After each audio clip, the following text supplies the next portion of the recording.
Ano ba? Kami ba ay nagtatawag ng himaksikan? Hindi nga po eh. Kami ang kalaban ng terorisang CPP-NPA. Hello? Hindi nga po kami kritiko ng gobyerno. Kami po ang nagbigay ng pamamaraan para mapakita ni Presidente BBM ang kanyang kakayahan dun sa debate na hinangaan po ng buong Pilipinas. Dahil ang debate po ay patas at malaliman ang pinag-uusapan, hindi lang pang showbiz. So ano po ang banta, asaan ang clear and present danger ng pagpapatuloy ng pagbo-broadcast ng SMNI? Wala po. Kaiba nga po ito naging order ng NTC. Abay, binigyan kami po dito sa SMNI ng show cause, pero at the same time, sinuspindi na ng 30 araw, no? So para kami mapapakinggan kung suspendido rin naman kami, no?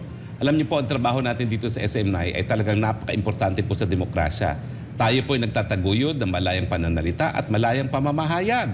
At sabi po ng Korte Suprema, lahat po ng sumusupil sa ganyang kalayaan ay presumed unconstitutional.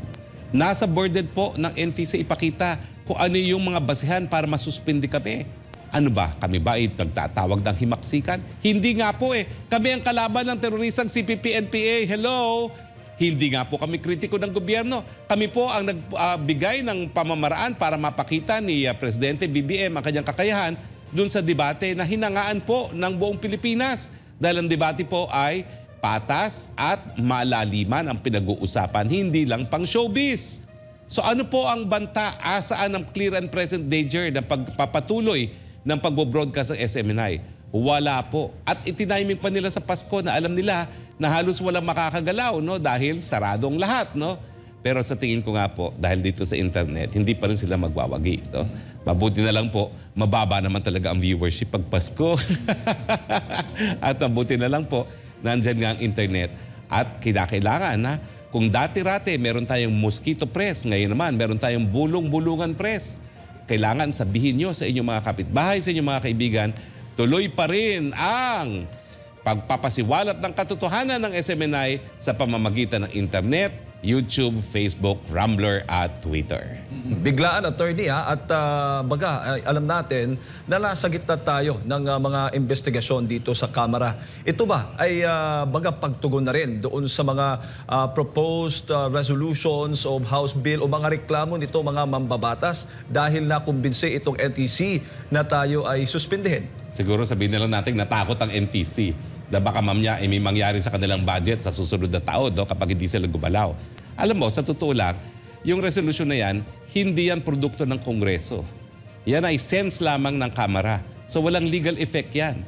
Pero parang talagang tinanggap ng NTC na batas yan kasi nga, paano mo naman susuwayin ang Speaker of the House? Paano mo susuwayin yung kanyang kaalyado na 300 plus sa Kamara de Representante? Paano ka haharap sa Kongreso sa susunod na paghingi ng budget kung hindi mo nga sinunod ang sabi nila na kinakailangan suspindihin o di naman kaya ay tuluyan ng i-revoke ang kanilang prangkisa. Pero alam niyo po, pinagsamantalahan lang ang panahon. Alam nila talaga na Pasko, mahirap gumalaw, lahat ng tao preoccupied sa pagdiriwang. So, intindihin na lang natin na talaga alam nila na kung talaga mapapatupad nila itong suspension na ito, dapat now na or never. Kasi kapag normal times po yan, talaga naman pong nandyan ang mga hukuman. Pero naniniwala po ako na bagamat Pasko, bukas pa rin ang mga hukuman. At bagamat marami sa aming mga abogado ang talaga naman pong ma-disable dahil Pasko, gaya ko na ako po ay mag-iibang bansa, meron naman po mga maiiwan ng mga abogado na talagang siyang magpapatuloy ng laban. No? So, dyan lang po kayo, konting pasensya lang, para nangyari lang yan sa pagkakakulong ni Lorraine at saka ni Eric, medyo naantalang pagkahain sa korte, para pag nahain naman sa korte, kinikilala naman po ng lahat. No? So tingin ko po as soon as ma-file din yung ating kaso, malinaw na malinaw po yan na merong presumption sa saligang batas na unconstitutional ang ginawa ng NTC, ay babalik po tayo sa ere. Meanwhile po, nandiyan naman po ang internet. Sa totoo lang po naman, karamihan naman ng ating mga kababayan, lalong-lalo ng mga OFW, hindi naman nanonood ng TV. Sila po talaga ang #1 viewers natin at sila po ay nakatutok sa YouTube at Facebook. Kaya magandang araw po sa aming mga kababayan, kahit nasan man kayo sa inyong daigdig. Ang mabuting balita po, gaya ng hindi mapipigil ang Pasko, hindi rin po mapipigil ang pagsiwalat ng katotohanan sa pamamagitan ng SMNI. Narito pa rin po tayo at sabay-sabay tayong manindigan para sa kalayaan sa pamamagitan ng pagtutok sa SMNI sa internet.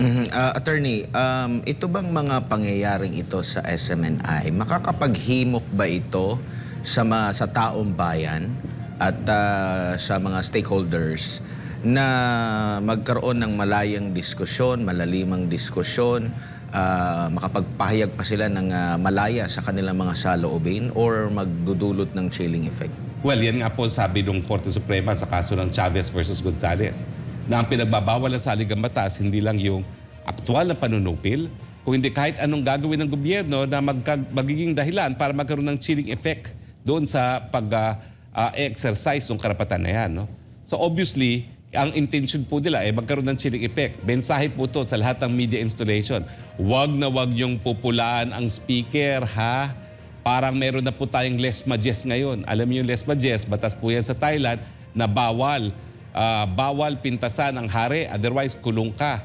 So ngayon ang mensahe po, na wag yung pipinsalan ang ating speaker dahil kung kayo pipintasan nyo yan, tatanungin nyo kung tama ba ang mga reports dahil ang ginagamit naman ay pera ng taong bayan, po pwede kayong mapasara, mapasuspinde. Yan po mensahe nila. Pero kaya nga po, miski mahirap gumising sa umaga at alam nating wala tayo sa ere, kundi nasa internet lamang, kinakailangan panindigan po ang kalayaan. Kada minuto na naririto tayo na nagsasalita at nagdidebate, nagdidiskurso, ito po ay tagumpay ng demokrasya, hindi po magwawagi ang mga diktador. At kaugnay naman, attorney, doon sa pagsuspindi naman, na bukod kasi sa itong balitang pagsuspindi sa ating estasyon, nagsalita si dating Pangulong Rodrigo Duterte tungkol naman doon sa pagsuspindi ng kanyang programang Gikan sa Masa para sa Masa. Anong komento mo doon, attorney? Tama po ang punto de vista ni dating Presidente Rodrigo Roa Duterte. No? Hindi po pwedeng gamitan mo ng preliminary suspension, preliminary injunction ng karapatan ng malayang pananalita.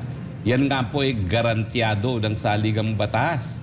Kaya pagtataka kung bakit ganito naging aksyon ng NTC. Sana malaman ng NTC kung ang mga mambabatas ay merong legislative immunity sa mga sinasabi nila sa hukuman. Walang ganyang immunity ang mga taga-NTC. Ha? Dapat alam na nila ang jurisprudence na bagamat mas kakaunting malakas o mas malakas ang supervision ng Estado sa broadcast, ito'y sako pa rin po ng kalayaan na hindi dapat sinusupil. No? So nakapagtataka po talaga mga pangyayari, siguro talagang takot sila lahat doon sa makapangyarihang Speaker of the House.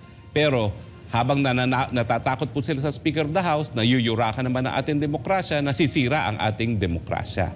So mga kaibigan, kinakailangan manindigan. At kami naman po, habang kami naririto at nagsasalita, patuloy po kami nananindigan at patuloy po naming binabaliwala ang panunupil ng aming karapatan. Habang buhay po kami, habang may demokrasya, patuloy po magsasalita, patuloy po mamamahayag ang mga taga-SMNI. So, ibig sabihin, attorney, itong pwede pa itong ma-reconsider ng gobyerno itong ating operation. Well, tinimig lang po nila na talagang Pasko kasi sasabihin nila, miski mag-file ka ng motion for reconsideration, sa bagong taon na yan. Kasi bakasyon na kami. No? Pero sa katunayan po, ang lahat ng korte po ay dapat bukas 24/7 no? Kung kinakailangan para pangalagaan po talaga ating mga karapatan.